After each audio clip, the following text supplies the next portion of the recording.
Alors aujourd'hui 24 mai 2023, on va commencer la visite du potager. On va se diriger tout de suite vers la culture de choux qui se trouve au fond. Donc il faut savoir que la culture de choux, comme la plupart, comme tous les ans, je la fais tout simplement dans ce bac de compost. Donc ce bac, pour rappel, il fait à peu près 2,20 m, 2,30 m de long. Il fait 1,20 m de large pour une hauteur de 80-90 cm de haut. Donc c'est un bac qui me sert de compost. Et tous les ans, je viens planter mes choux à l'intérieur. Donc le chou, c'est une plante qui est très gourmande. Et le fait qu'il soit justement dans un compost comme ça, moi je pense que ça pousse pas trop mal. Donc ça évite beaucoup les arrosages. Parce que dans le compost, obligatoirement, on met beaucoup de déchets de légumes. Donc du coup, ça donne énormément d'humidité dans ce bac. Depuis que je les ai mis en place, je les ai, à part la plantation, pardon, je les ai jamais arrosés. Donc là, les choux, du coup, ils se portent plutôt bien.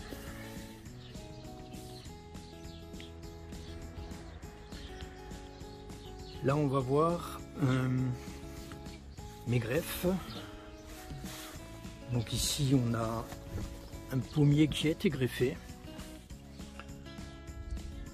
Donc ça, c'est la variété. Après, le porte-greffe, je ne le connais pas. La variété qui est greffée, c'est la variété grenadine. Donc là, on voit que ça a bien débourré.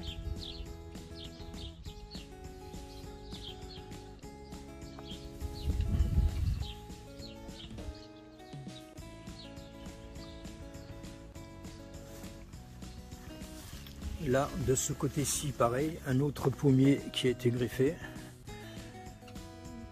Donc la variété Red Love. Donc pareil, on voit que ça a bien débourré. Donc c'est prometteur pour la suite.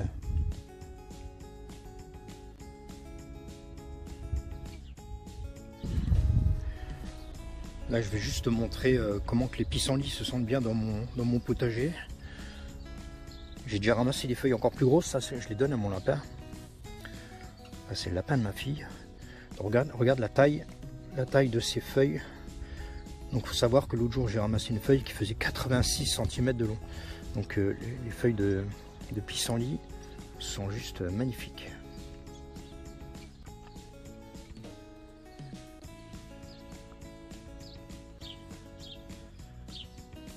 Alors cette année sur ce petit spot de carottes, donc il y a eu beaucoup d'attaques de limaces. Donc j'ai pas eu de scrupules à utiliser, chose que je fais assez rarement, des granulés pour un peu préserver un peu quelques plants parce qu'ils m'ont fait quand même pas mal de dégâts. Regarde, là on peut voir une cétoine ici là.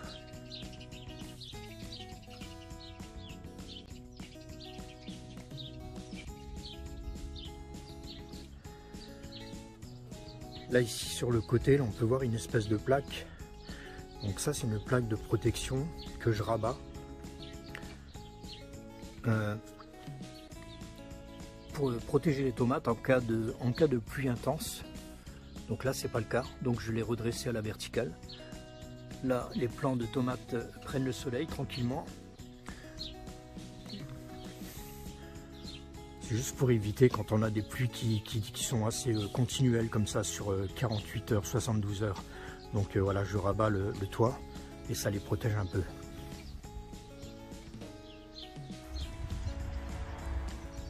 Là on se trouve à l'extérieur, toujours dans le potager. On se trouve côté derrière la serre. Juste pour te montrer l'ouverture que j'ai créée ici. Donc c'est une fenêtre supplémentaire pour permettre une meilleure aération de la serre. Donc ici c'est ouvert. J'ai rajouté quand même un petit filet comme ça parce que j'ai les oiseaux qui rentrent dedans qui me mangent les laitues.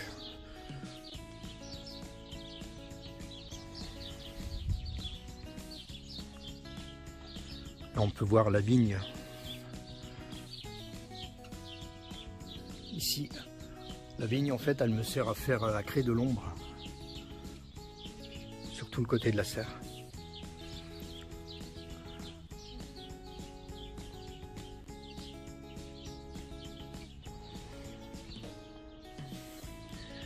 Là, on a deux spots différents de radis.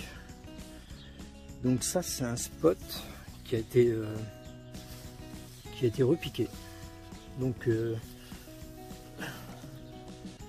des radis que j'ai fait pousser en jardinière, que j'ai repiqué. Et là, ici, un spot qui a été semé directement en pleine terre.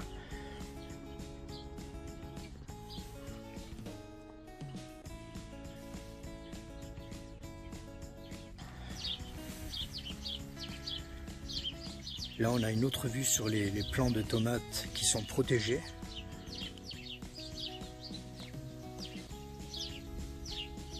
Et là, on aperçoit la plaque qui est pour l'instant maintenue à la verticale.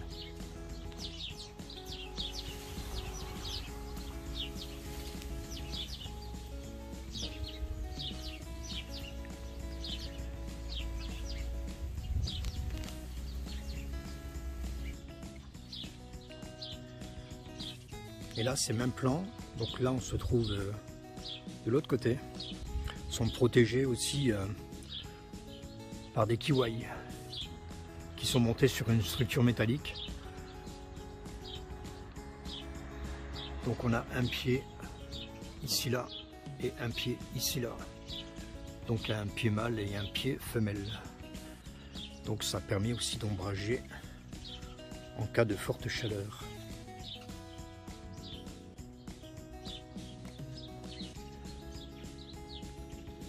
Ici, c'est un peu le même principe, avec des tomates aussi, avec un toit que je déroule ici sur les structures,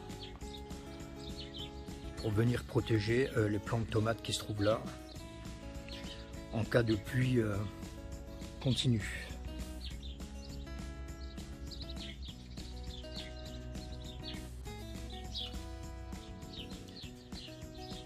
Moi, j'ai pour habitude de toujours mélanger toutes sortes de plants. Donc là, tu vois les tomates. Ici, on a des piments d'Espelette avec ses fruits qui arrivent, avec des plantes sauvages. Tu vois, ici, on a du pissenlit, on a de la facélie. Là, les carottes. Ici, les carottes. Les petits pois mange-tout ici qui se font ravager par les oiseaux. Donc ici, c'est la dernière année que je mettrai des pois mange-tout. Au niveau du potager à la maison, chez moi, c'est impossible. Ça, c'est un pied d'aubergine qui est en pot. Pareil, ici, on a... Ça, c'est un abricotier que je dois planter, mais je ne l'ai toujours pas fait. Donc, je pense que je vais attendre l'année prochaine. Ici, on a un chouquel. Derrière, là, on a du maïs, on a des courgettes, on a des mûres, non, des framboises, pardon, ici, des framboises. Là, on a de la kélidoine, là-bas, on a du maïs, là-bas, on a un tournesol qui va grandir ici au pied de ce pommier colonnaire, voilà, qui lui-même se trouve au pied de cette antenne atmosphérique.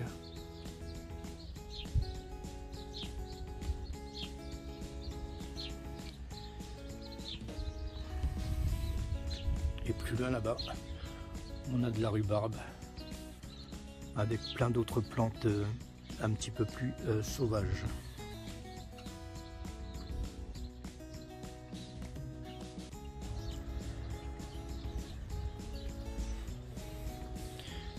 Là, on peut apercevoir un bac avec une culture de pommes de terre.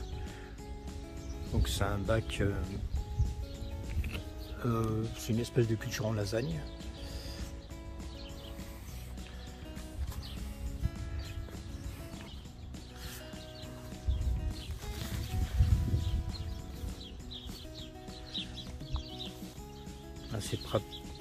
C'est pareil, là on a préparé un second bac pour la culture en lasagne. Donc je vais faire 6 jours-ci. Donc j'ai commencé, le bac est terminé. On a déjà mis au fond de la matière carbonée. Et là c'est juste un tout petit peu de facili qui a été enlevé par-dessus. Donc tout ça, ça a bien été arrosé. Et puis on va remplir ça petit à petit.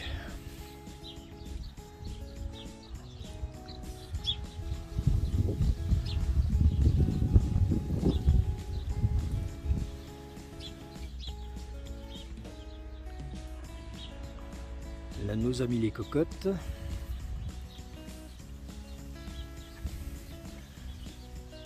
Donc dans le poulailler, hein, c'est pareil, on a des arbres fruitiers. Là ici on peut voir un petit figuier. Là-bas il y a des petits des colonnaires, c'est des quetchs, des prunes. On a des framboisiers ici tout le long. Là on a un poirier, donc c'est des poires rouges. Un autre poirier ici. Et puis là-bas on aura la seconde serre qu'on va aller voir tout de suite.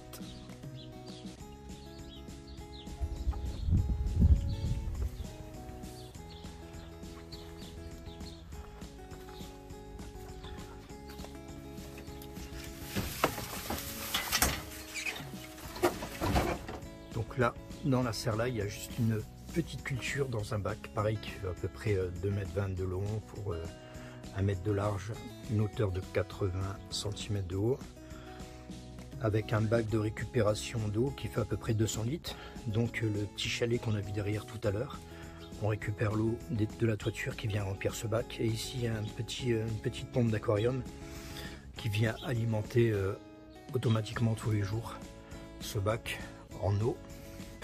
Donc c'est un bac, je ne m'en occupe absolument pas et tout se déroule parfaitement bien. Donc là on a des superbes laitues ici en premier plan. On a des tomates voilà, qui se mélangent aux laitues. On a les premiers fruits ici qui arrivent. On a de la facélie que je suis obligé quand même de maintenir parce que la facélie elle a un pouvoir de croissance assez incroyable. On a c'est une armoise qui s'est installée là. Là on a du melon.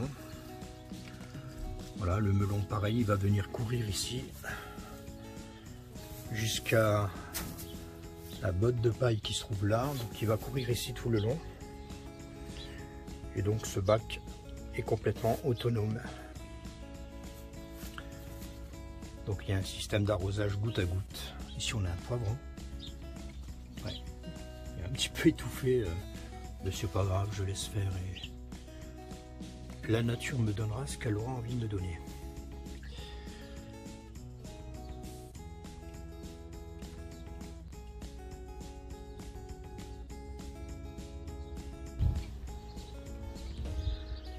Et là donc des nouvelles de mon toit végétalisé sur le poulailler.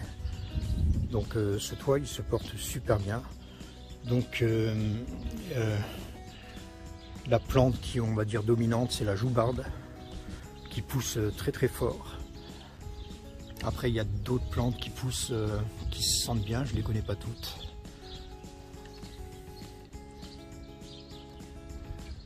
Donc le petit panneau que tu vois là c'est juste pour la fermeture automatique de la porte ici là. Et donc ce que j'avais pas prévu, c'est que ça fait énormément de poids. C'est-à-dire que là, mon poulailler il est en train de s'affaisser tout doucement avec les années.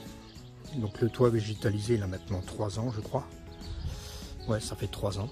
Et donc les joubardes grandissent, ça fait énormément de poids, plus le poids de la terre. En fait, ce qui se passe, c'est que, comme la tour de Pise, quoi, il commence à pencher tout doucement. Bon là, on le voit pas parce que je fais un gros plan. Et je peux pas faire de plan large parce que j'ai mon grillage qui est juste derrière. Donc j'ai dû faire des espèces de renforts comme ça pour le maintenir, pour éviter que ça se casse la figure. Donc la joubarde, elle est superbe, mais ça prend énormément de poids.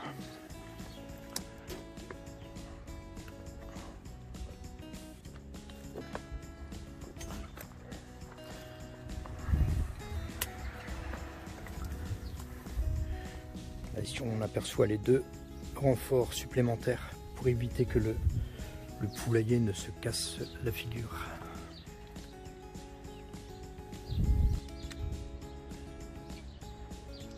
Là tout le long on peut apercevoir la vigne Isabelle, qui comme tous les ans, hein, elle va me donner des grappes en veux-tu en voilà. Superbe variété qui ne choque pas les maladies, qui se porte très très bien sur le grillage connecté ici à l'antenne. Bon, ici on a du fil tout le long, donc tout ça c'est relié à l'antenne et ça pousse super bien.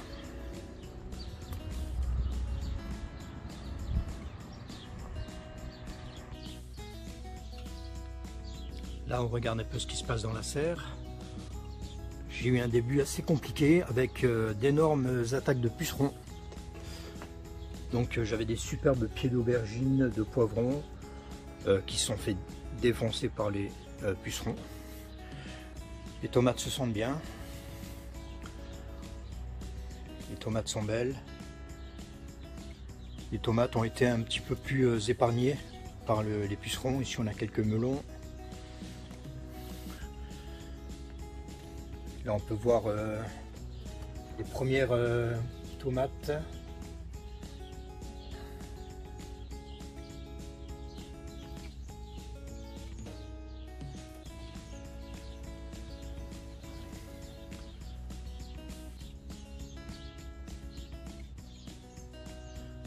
Donc je te parlais des pieds d'aubergine.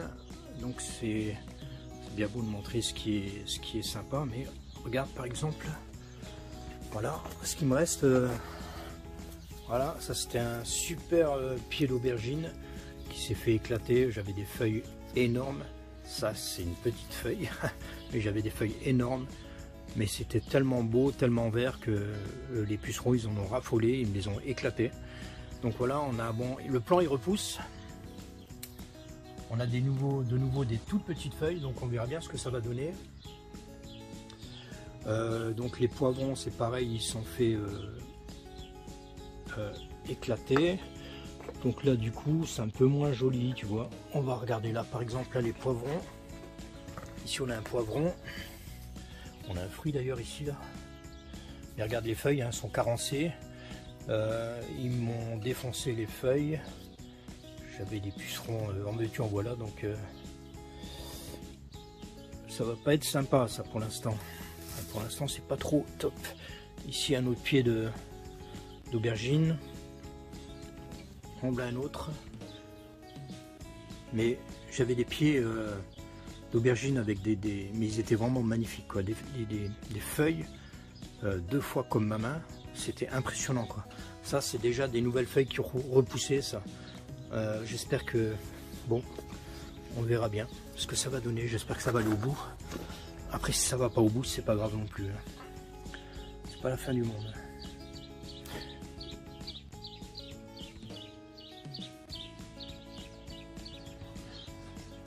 Alors j'en profite pour te montrer un des systèmes que j'ai trouvé pour éviter les attaques de limaces dans ma serre.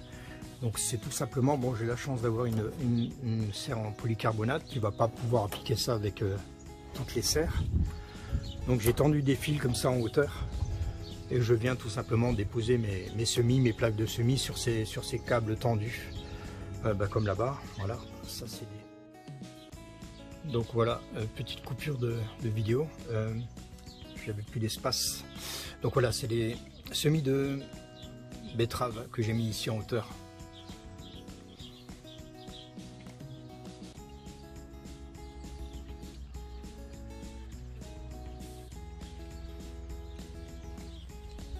Là on va se diriger vers le bar à salade. Donc pareil, le bar à salade, petit bac de culture en hauteur. Donc au fur et à mesure qu'on récolte une laitue, hop on en remet une autre. Et là on n'arrête pas d'en consommer.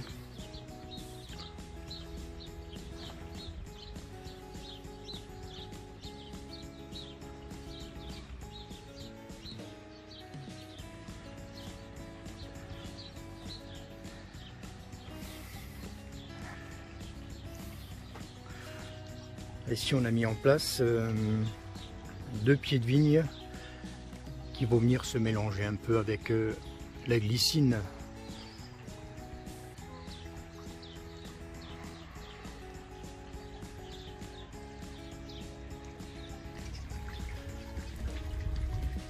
Alors au niveau du bassin, alors cette année il s'est passé un truc qui ne s'est jamais passé depuis qu'on a le bassin, donc ça fait maintenant une quinzaine d'années je crois, à peu près. Donc on a eu une première attaque, mais pas de héron, on a eu une attaque de milan noir. Donc j'avais remarqué la disparition de quelques poissons ces temps-ci, et ma femme a pu observer un énorme milan noir piquer au niveau du bassin et venir à choper un petit poisson rouge et puis repartir avec. Donc cette année, en attendant que on va dire, on va essayer de les calmer un peu, on a installé un petit filet de protection, ce qui m'embête un peu parce que pour le visuel honnêtement c'est pas très joli, mais bon, si on veut protéger un peu nos poissons, on va dire qu'on n'a pas trop le choix.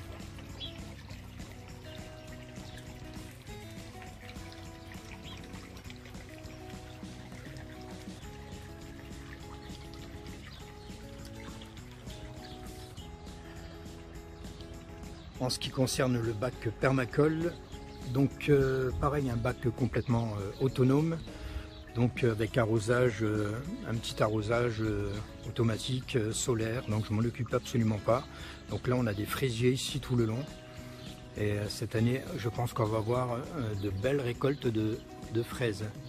Donc là en l'occurrence c'est de la gariguette. On commence à voir quelques couleurs sur les fruits, on a des fruits qui sont arrivés presque à maturité.